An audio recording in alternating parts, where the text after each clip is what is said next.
Tensions between North and South Korea are close to a breaking point as Pyongyang today announced for the first time that it would withdraw all workers from a joint industrial plant it operates with South Korea.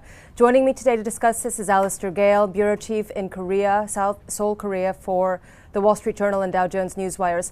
Alistair, thanks so much for joining. It's been a busy week or a few weeks for you.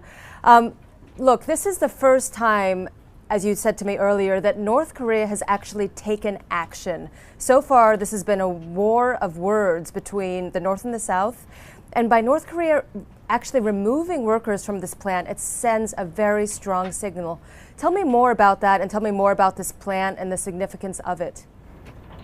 That's right, Marika. We've had for a few weeks now a kind of a war of words, as you say, lots of very colourful language from the North, but really analysts don't see too much significance in that in terms of real action. But what we saw today, or what the North Koreans have said today, is that they are actually going to take some action in the form of removing, pulling out these 53,000 workers from the Kaesong industrial complex. Now, this is significant because it's the last symbol of cooperation between the North and the South. It was set up in 2000 originally as part of a summit meeting between the South Korean President Kim Dae-jung and the North Korean leader Kim Jong-il. And it's worked, the plant has been operational continuously since it opened in 2004, even during periods where we had major escalations and tensions here, with the North attacking the South twice in 2010. So for the North to actually pull out of this plant, that tells us that things are pretty serious. Now, the caveat to all of this is that North has said it will temporarily pull the staff out and it will consider whether to close the plant permanently. What it's looking for here is the South to make some kind of concession to the North, to say either, we're sorry that we offended you. The reason that the North is upset about all of this is that the South, the people in the South, including government officials and the media, have said that the North only keeps this open because of the money it provides the regime in Pyongyang. So the North is looking for some kind of step down by the South to say, either we're sorry or some other concession, and then maybe that means that the North Korean staff, go back into the plant and we're as you were. But at the moment, it looks very serious. Alistair, have we heard any kind of reaction yet from Seoul to this move? And give me a sense of, you said there were a ton of people in Kaesong from North Korea who actually work at this plant. What's the proportion between North Koreans and South Koreans? Well, there are 53,000 in this plant, and that's about 1 in every 6 of the people that live in the town of Kaesong, which is North Korea's 3rd largest city. So it's a major employer there. So for all of these people suddenly to be out of work, that is very significant. We don't know what they've been told. The message that's been given to the South is that this is open-ended, but perhaps what the North Korean workers have been told is something different. We don't know. But the impact on the town there would be very large.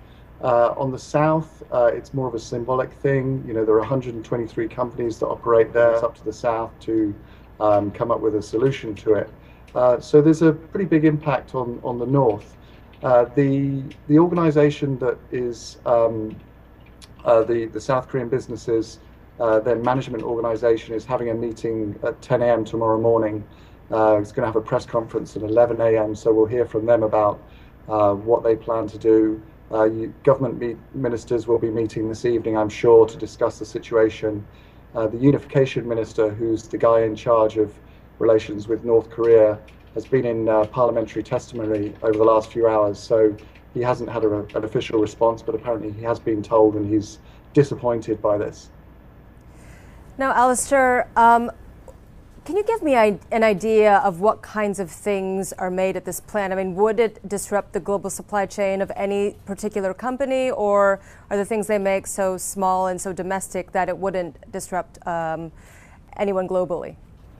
No, it's not going to have a global impact, and frankly, it's not really going to have much of an impact on the South Korean economy. The companies that operate there, they make household goods, pots and pans, knives and forks, aprons and things like that. So this is fairly low, skilled work. There's about 123 companies that operate there. We were talking to some of them today and in recent days. And they do say that this is a very valuable source of good labor. The North Koreans are very diligent workers, they're very skilled, and of course the labor costs there are very low.